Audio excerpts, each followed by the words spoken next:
Lo primero que dijo mi hijo en aquella junta de accionistas fue lo bastante alto para que lo oyera todo el mundo en la sala. Con todo respeto para usted, presidente, pero mi padre ya no es más que un viejo veterano acabado que no aporta nada a esta empresa. Después de eso se pudo oír el zumbido del aire acondicionado. Nadie se movió, nadie tosió. Toda la sala de juntas se quedó mirándome como si yo fuera un perro viejo al que por fin alguien había decidido sacrificar. Recuerdo mirar a Miguel durante un buen rato. 32 años desde que nació, sentado al otro lado de aquella mesa de caoba con un traje que parecía más caro que mi primer coche, sin atreverse a mirarme a los ojos después de decir aquello. Luego miré al hombre que presidía la reunión. Estaba a punto de llevarse la taza de café a la boca cuando hablé. «Ricardo», dije en voz baja, «¿te acuerdas de mí?» La taza se quedó a medio camino. Al principio solo entrecerró los ojos, como si pensara que su mente le estaba jugando una mala pasada. Después perdió todo el color de la cara. Se levantó tan rápido que la silla golpeó contra la pared. «Dios mío», susurró, «¿Fernando Duarte?» De repente la sala de juntas ya no parecía tan pequeña. El asesor de Miguel, un hombre de pelo engominado llamado Óscar Bravo, miró de Ricardo hacia mí con un pánico creciente. Llevaba 40 minutos pintándome como una carga anticuada que había descuidado emocionalmente a su familia y su empresa durante años. Hasta ese momento se lo estaba pasando en grande. Ahora la corbata parecía apretarle demasiado. Ricardo Solís, presidente del consejo, seguía mirándome como si hubiera visto un fantasma. Y sinceramente, quizá lo había visto. Porque el hombre sentado en aquella sala no era el mismo sargento de la infantería de marina que lo había sacado del agua 24 años antes. Aquel hombre tenía las rodillas más fuertes. Aquel hombre dormía toda la noche de un tirón.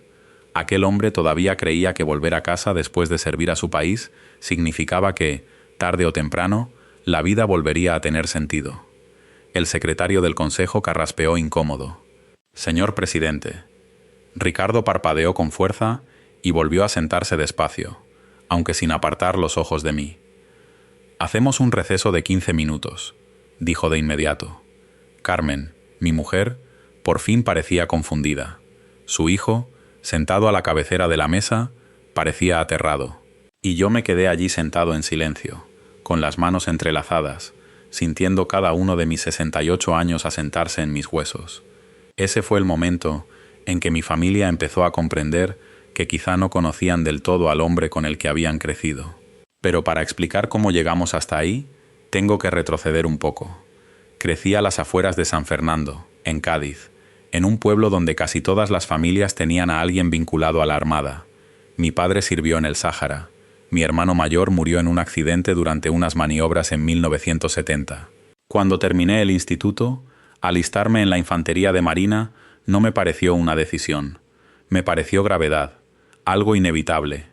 Serví 26 años. De la mayor parte de aquello casi nunca hablé. Los hombres de mi generación fuimos educados de otra manera.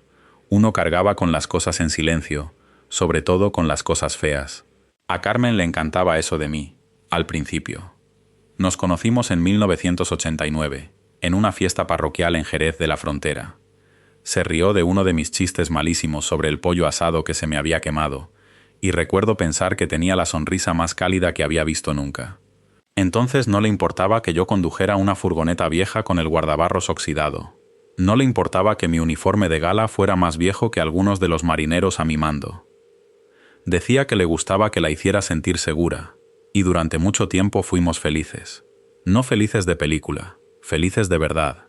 Pagos de la hipoteca, croquetas los viernes por la noche, doblar la ropa juntos mientras veíamos la ruleta de la suerte, criando a nuestro hijo Miguel en una casa pequeña a 3 kilómetros de la bahía. Pero la vida va cambiando a las personas despacio, tan despacio que apenas te das cuenta. Después de retirarme, las cosas se complicaron para mí. Las pesadillas empeoraron. Los supermercados abarrotados me apretaban el pecho. Algunas mañanas me quedaba sentado en la furgoneta frente a la ferretería intentando convencerme de entrar. Carmen pensaba que me estaba volviendo frío. La verdad era que estaba cansado todo el tiempo. Cansado en lugares que el sueño no podía arreglar, pero nunca aprendí a explicárselo. Los hombres de mi generación no aprendimos cómo.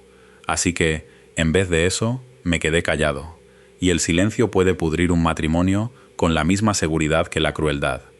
Con el tiempo fundé mi propia empresa de seguridad y consultoría, Duarte Seguridad y Sistemas, apoyándome en los contactos que había hecho durante décadas de servicio. Empezamos pequeños, protegiendo un par de naves industriales en el polígono de Jerez. Con los años, la empresa creció hasta trabajar con puertos, cadenas hoteleras de la Costa de la Luz y navieras de Algeciras.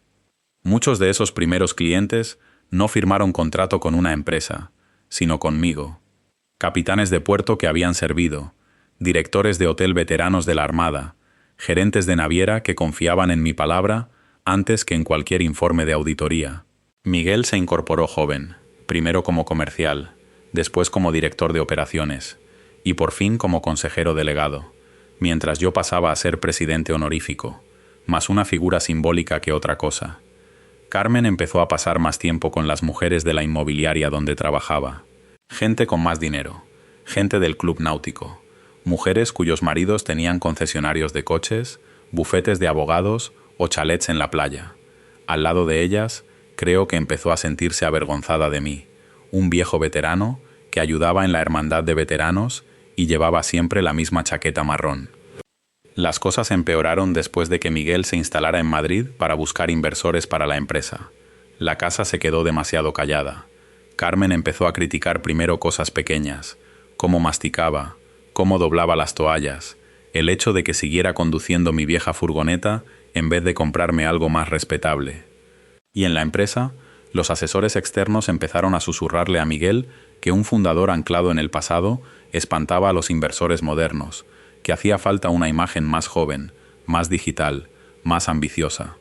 Miguel, presionado desde todos los frentes, empezó a dejar de consultarme las decisiones importantes. El año pasado convocó aquella junta de accionistas donde se debatiría mi salida definitiva del consejo, hablando de ello con la misma frialdad con la que se comenta el tiempo. «Llevas demasiados años frenando la empresa, papá», me dijo por teléfono la noche anterior. Recuerdo asentir despacio porque, sinceramente, no sabía qué más hacer.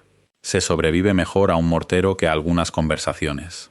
Aún así, nunca me opuse de verdad. Dejé que se quedaran con la mayoría de mis acciones sin liquidez inmediata. Acepté vender mi participación en el pequeño edificio junto al puerto donde todo había empezado. Incluso ofrecí renunciar a parte de mi indemnización sin discutir. Pero, por lo visto, la amabilidad parece debilidad en cuanto la gente deja de respetarte. Así fue como acabamos en esa sala de juntas. El asesor de Miguel quería quitármelo todo, mi cargo, mis acciones, incluso la pequeña propiedad familiar cerca de Conil que había heredado de mi padre. Y aunque podría haber contratado a un abogado mejor, sinceramente ya no me importaba tanto el dinero. Lo que me dolía era escuchar 32 años de trabajo reducidos a una sola frase: veterano acabado. Lo curioso es que esas dos palabras no dolieron tanto como deberían, porque en el fondo sabía que Miguel no estaba realmente enfadado conmigo. Estaba enfadado porque sentía que nunca lograría salir de mi sombra, que cada decisión suya se comparaba con la mía. Mucha gente de su generación carga esa presión en silencio. Algunas relaciones sobreviven a eso, otras no. Cuando se anunció el receso, la gente empezó a susurrar por toda la sala. Ricardo Solís desapareció por una puerta lateral sin decir nada más. Carmen se giró por fin hacia mí.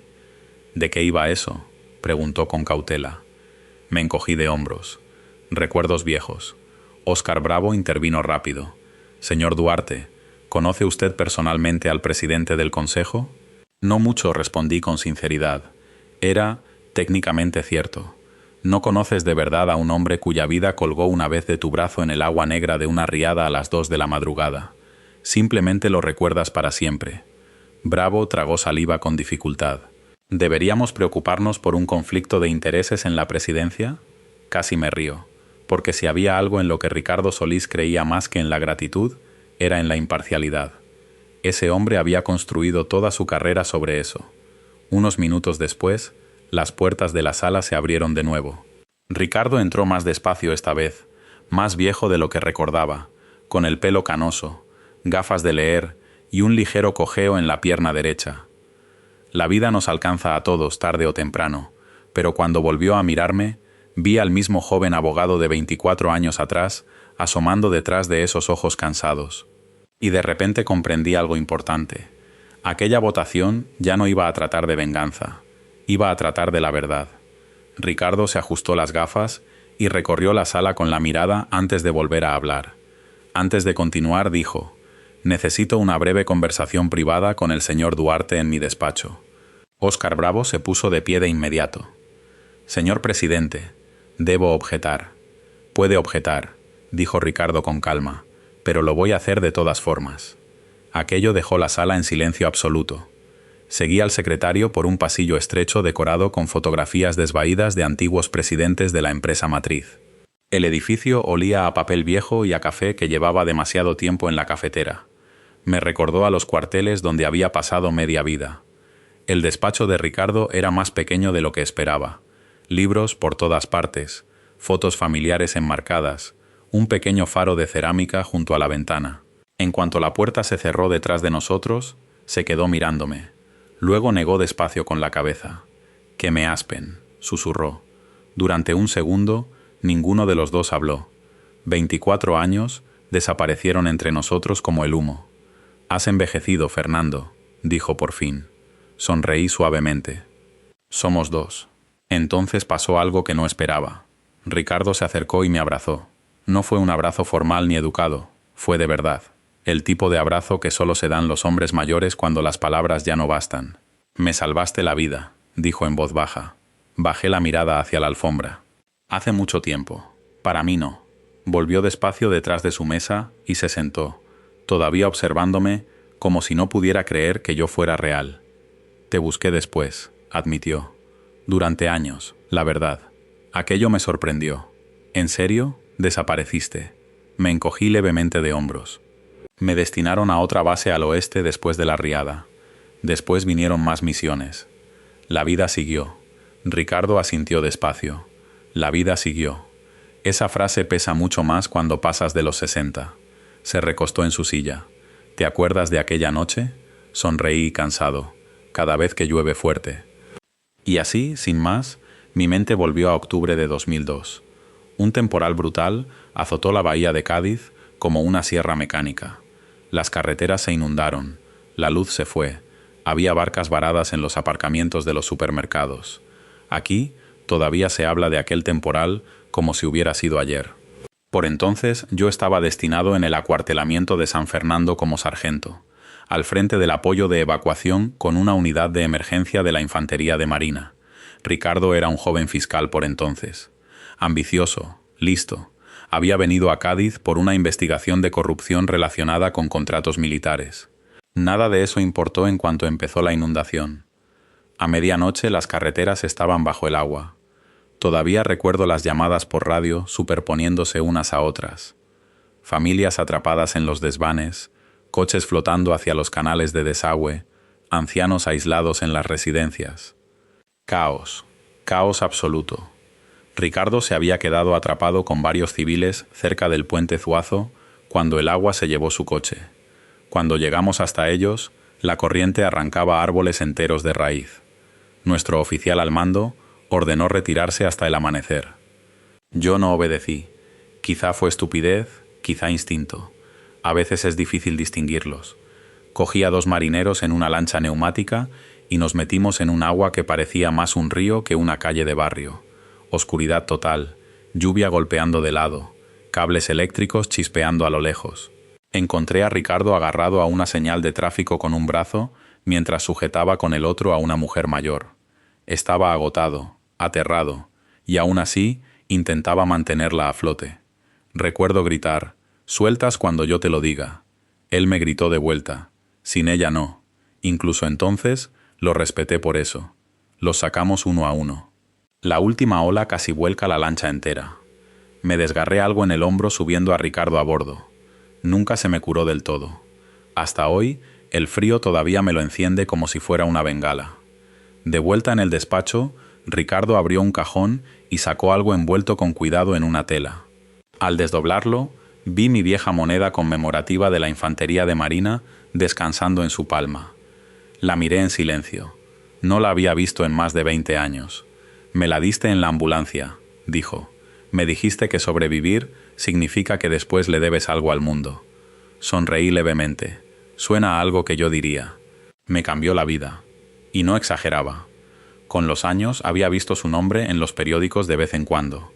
Fiscal adjunto, juez, después presidente de un consejo de administración. Buena reputación, sin escándalos. Por aquí, eso ya era casi un milagro. Ricardo se inclinó hacia adelante. ¿Qué te pasó, Fernando? Esa pregunta pesó en el aire. Podría haber respondido de 100 maneras distintas. La guerra pasó. El tiempo pasó. Funerales pasaron. La soledad lenta que llega después de retirarse, pasó. En vez de eso solo dije, me cansé. Ricardo lo entendió al instante. A los hombres de nuestra edad suele pasarnos. Tras un momento preguntó, en voz baja, ¿amenazaste o intimidaste alguna vez a tu hijo o a tu mujer? No. ¿Ocultaste bienes de la empresa? No. ¿Fuiste desleal a la empresa o a tu familia? Lo miré directamente a los ojos. Jamás. Asintió una vez. Eso pensaba. Fuera, en la ventana, se oía tronar a lo lejos, sobre la bahía. Otra vez temporada de lluvias. Qué curioso cómo la vida da vueltas sobre sí misma. Ricardo se aflojó un poco la corbata. Sabes que el asesor de tu hijo está intentando pintarte como inestable psicológicamente por tu pasado militar. Eso no me sorprende. ¿Estás enfadado? Pensé en Miguel sentado ahí fuera. El niño que una vez me pidió que le enseñara a atarse las botas de montaña. El chico que se sentó a mi lado en el funeral de mi padre agarrándome la mano tan fuerte que me dolió. El hombre que ahora me miraba como si fuera una vergüenza que quería borrar. No, respondí con sinceridad, sobre todo triste. Ricardo exhaló despacio. Después su expresión cambió. Fernando, dijo con cuidado, hay algo que probablemente tu familia no sabe. Levanté una ceja. Después de que te retiraras, varios exmarineros contactaron con mi despacho a lo largo de los años preguntando por ti. Hombres a los que ayudaste. Eso no era necesario. Al parecer, para ellos sí lo fue. Abrió una carpeta sobre la mesa. Dentro había cartas, docenas, escritas a mano, a máquina, dobladas por el paso del tiempo. Una de un antiguo empleado, cuya rehabilitación de una crisis muy dura pagué de forma anónima. Una de una viuda, a la que cubrí la hipoteca durante 6 meses tras morir su marido. Una de un joven cabo que escribió, el sargento Duarte me convenció de no rendirme en el peor momento de mi vida, en 2011. Aparté la mirada rápido después de leer aquello. ¿Guardaste todo esto?, pregunté. Ricardo asintió. La gente no olvida a hombres como tú, Fernando. Durante un momento no pude hablar. Porque la verdad es que, después de tantos años, empiezas a creer que quizás sí te olvidaron. Entonces, Ricardo dijo algo que se me asentó muy hondo en el pecho. Esa sala de ahí fuera cree que este caso trata de dinero, dijo en voz baja, pero yo creo que trata de dignidad. Y por primera vez desde que empezó todo esto, comprendí que tenía razón. Cuando Ricardo y yo volvimos juntos a la sala de juntas, todo se quedó en silencio otra vez. No un silencio cualquiera, el tipo de silencio que hace la gente cuando sabe que algo importante ha pasado detrás de una puerta cerrada, aunque no sepan exactamente qué. Carmen parecía nerviosa ahora. Eso era nuevo. Hasta esa mañana se había mostrado con la seguridad de alguien completamente convencida de que su hijo tenía razón. Pero en cuanto vio a Ricardo apartarme la silla, antes de sentarse él en la presidencia, noté que su expresión cambiaba. No exactamente miedo. Duda, tal vez. Óscar Bravo se levantó de inmediato. Señor presidente, antes de continuar quisiera que constara en acta mi preocupación respecto a... Ricardo levantó una mano con calma. Señor Bravo, le aseguro que este consejo sigue siendo plenamente imparcial. Bravo se tragó el resto de la frase. Casi sentí lástima por él. Casi. La sesión se reanudó, pero el ambiente había cambiado por completo. Esa misma mañana me habían tratado como a un viejo cansado, estorbando el futuro de la empresa. Ahora la gente me miraba de reojo como si intentara resolver un rompecabezas.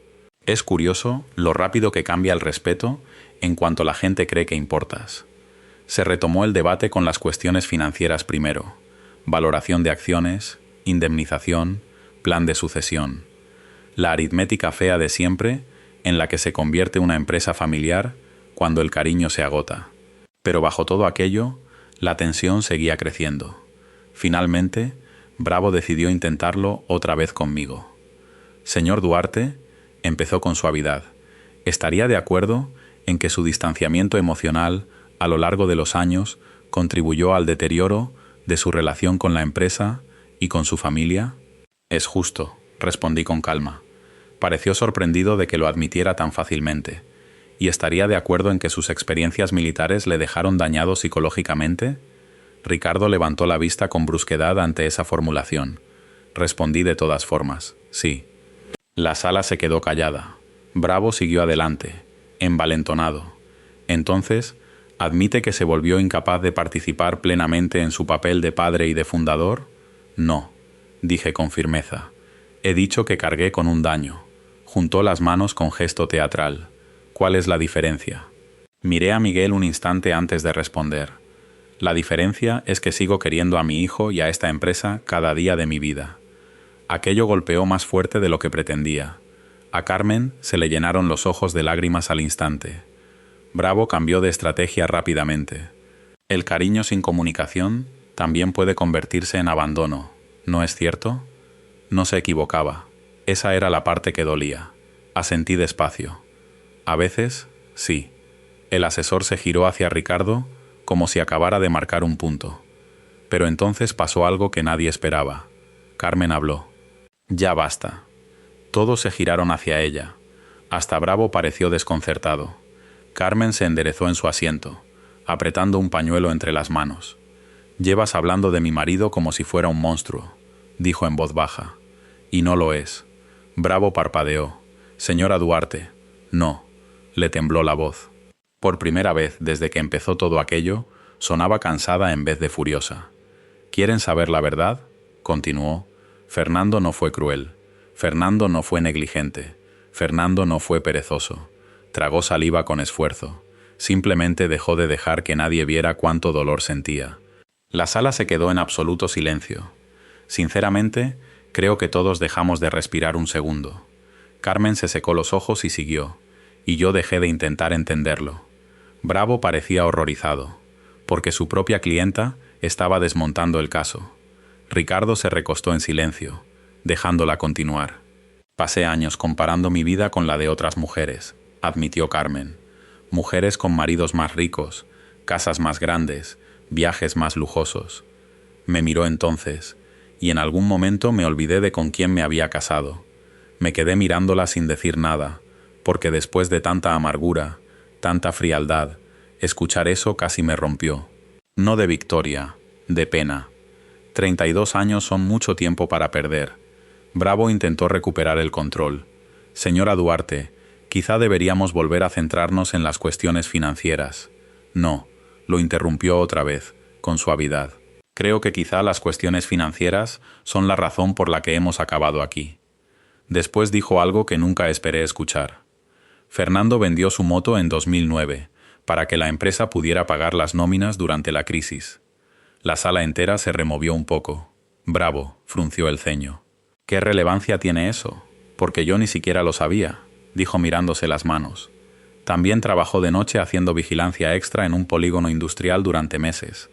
Encontré los recibos la semana pasada. Cerré los ojos brevemente. Nunca quise que ella descubriera nada de eso. No porque fuera vergonzoso, sino porque no lo hice para que nadie me lo agradeciera». Ricardo observaba en silencio mientras Carmen se recomponía otra vez. Entonces sacó de su bolso un papel doblado. «También encontré esto», susurró. En cuanto vi la letra, se me encogió el pecho. Era la carta de aniversario. La había escrito 6 años antes, después de un invierno especialmente duro en el que mis pesadillas la despertaban por las noches. Nunca se la di. No encontré el valor. Carmen desdobló el papel despacio, con los dedos temblando. «La escribiste tú», asentí una vez. Le tembló la voz mientras leía en voz alta. «Sé que vivir conmigo no siempre ha sido fácil. A veces siento que parte de mí nunca volvió del todo del servicio. Pero quiero que sepas que nada de eso fue nunca culpa tuya. Te quería antes de que empezara la guerra dentro de mi cabeza, y te sigo queriendo ahora». Cuando terminó de leer, hasta Bravo parecía incómodo. Carmen bajó la carta despacio. Después me miró directamente, delante de todos. «¿Por qué nunca me la diste?», respondí con sinceridad. Ya no creía que las palabras sirvieran de nada, y esa fue, quizá, la verdad más triste de todas. A pesar de todo lo que se dijo aquella tarde, la votación siguió adelante como estaba prevista. Miguel, con la voz ya quebrada y sin la seguridad fría de aquella mañana, insistió en que era momento de que la empresa avanzara sin la sombra de su fundador pesando sobre cada decisión.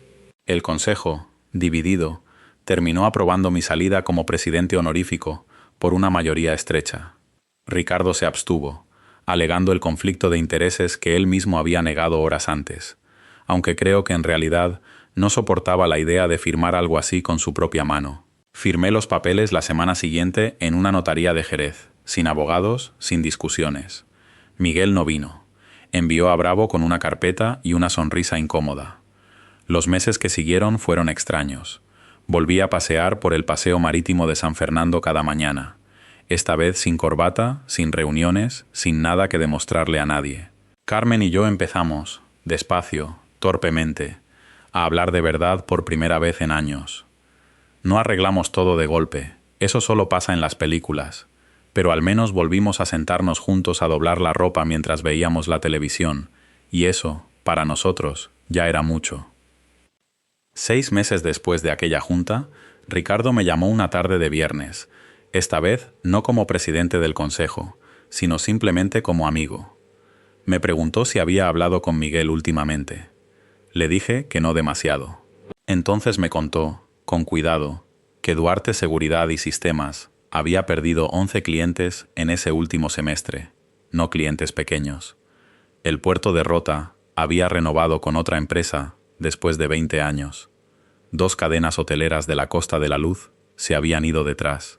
Una naviera de Algeciras, cuyo gerente había sido compañero mío de promoción, llamó personalmente a Ricardo para preguntarle, casi con vergüenza, si yo seguía vivo, porque llevaba meses intentando localizarme sin éxito y nadie en la empresa parecía saber o querer decirle cómo contactar conmigo. Al parecer, cuando llegó el momento de renovar los contratos, muchos de esos clientes preguntaron directamente por mí, por el viejo sargento con el que habían cerrado tratos con un apretón de manos hacía décadas, y se encontraron en su lugar con presentaciones digitales, informes de consultoría y un consejero delegado que apenas sabía sus nombres. Miguel había heredado la empresa, pero no había heredado la confianza que se tarda toda una vida en construir, y esa confianza, resultó, no se podía transferir en una hoja de balance. No sentí alegría al escucharlo, para ser sincero. Sentí, sobre todo, una tristeza tranquila, la misma que había sentido en aquella sala de juntas meses antes. Colgué el teléfono y me quedé mirando por la ventana de la cocina, hacia el jardín donde Carmen regaba las macetas. 3 semanas más tarde, Miguel llamó por primera vez desde la junta. No dijo mucho al principio, solo, «Papá, ¿podemos hablar?». Y por primera vez en mucho tiempo, no sentí que tuviera que fingir que todo estaba bien para que la conversación continuara. Le dije que sí, que claro que sí, que siempre habría tiempo para eso. 3 meses después de que terminara aquel proceso, me encontré de pie junto al Atlántico otra vez, como llevaba haciendo casi cada domingo desde que era niño, con Carmen a mi lado y esta vez con Miguel también, callado, mirando el mismo horizonte gris que yo había mirado toda mi vida, buscando, quizá por primera vez, entender a su padre en lugar de compararse con él.